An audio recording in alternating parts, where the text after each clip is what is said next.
have an idea that doesn't come through the impression, how do we talk of necessary being? Yeah. Well, even Hume, I think, would obviously agree with the laws of logic.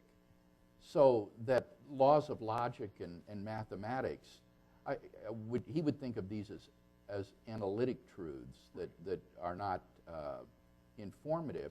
But I'm trying to think of what in this argument would be something that is a priori. I mean, the defense that I gave of premise one did appeal to experience. So I guess I don't see that even for a Humean this argument is so unacceptable. And of course one could just challenge that notion too, that the only informative truths that we know are found through sense impressions. Mathematics, for example, are generally not regarded as part of logic. That was a project that Bertrand Russell and Whitehead pursued to try to show that mathematics is just an extension of logic, but that project failed. There are mathematical truths that seem to be logically necessary, but they're not just by definition, they're not just analytically true. So I think one could easily challenge this Humean dogma. But even given it, this isn't a sort of a priori argument. It does appeal to experience. Yes. Actually, I have two questions, and one follows into the other. Okay. The first is, how would you respond to someone bringing up the statement that human beings are at least four-dimensional in the fact that we have the three physical dimensions along with time, and that regardless of any other dimensions that human beings may or may not exist in, those four are very apparent, and even the most diehard atheist would acknowledge the existence of all four. That being said, if human beings are limited in our perception of the reality around us, could you say that the universe does have an explanation? There was a prior state of events before the inception of the universe, but however, that prior state of affairs is not explainable through our limited perception of reality. If we have if we're looking at the universe through with tunnel vision and incapable of perceiving it in a ideal and potentially complete perception, can it be that the universe has an explanation for its existence, but that we simply are not capable of explaining it? I don't think that there's anything in this argument that's at all inconsistent with thinking of reality as being four-dimensional in nature, that that the ultimate space-time reality is this sort of four-dimensional geometrical object, and we're a part of that. Right. The question that Leibniz would want to know is, why does that four-dimensional space-time reality exist? What is the explanation of its existence? And to explain that, you're going to have to appeal to something then that is beyond space and time, and it gets right into the argument then that I gave that will lead you to, I think, a theistic concept of God. So do you think it's possible that there is an explanation that does explain the inception of a four-dimensional reality that we exist in, that does not necessitate the existence of a God? Not without positing, I think, further higher dimensions. But then, if you do that, then Leibniz will simply ask for the reason for the existence of that thing. What is the explanation for the existence of, say, this 11-dimensional superstring theoretical model of the universe, of which our four-dimensional universes are perceptual experience? And so it will just push the argument back a notch, and the whole argument can be rerun again on that higher dimensional reality. So Leibniz would just say that regardless of the existence of any number of higher or extra dimensions, the logic of his original three suppositions does not actually change, simply because even those would have to exist in our understanding of existence, and if that's the case, then the explanations would have to That's right. The word universe, where it appears in premise 2, will simply expand to take in these extra dimensions of space and time that go beyond the four that we experience. And the question then will be, what is the explanation of the existence of this multiverse, if you will, of which our universe is a part?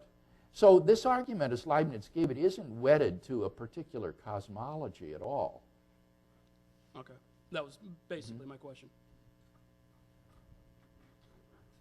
Just looking for a little clarification. You've mentioned a couple times things like numbers of the laws of logic as being things that exist of necessity and would therefore be uncaused, and they have to exist or eternal kind of thing. But if that's true, would those not be then elements of the universe that exist of necessity? Therefore, even if God did not exist, they would still exist, and so therefore that would be something that exists apart from God and therefore contradicting. Yes, you should have come to my philosophy colloquium paper that I gave this afternoon, which was on that subject. I don't think there are other necessary beings than God. But I use the example of mathematical objects as an illustration to help people understand the idea of a necessary being who have never confronted this notion before. There are many mathematicians and philosophers who do believe that mathematical objects exist and exist necessarily. And indeed, they think there are lots of these necessary beings, not just mathematical objects, but things like propositions, properties, functions, all sorts of things that are posited as necessarily existing objects. I don't believe in the existence of those things myself for the reason that you just stated. But nevertheless, they would serve as possible candidates for the office of necessary being, in case someone wonders, well, what are you talking about? Okay, thank you. Mm-hmm. Hi. What part of this argument denies the existence of many necessary beings or even a necessary force, rather than a necessary God? Yeah.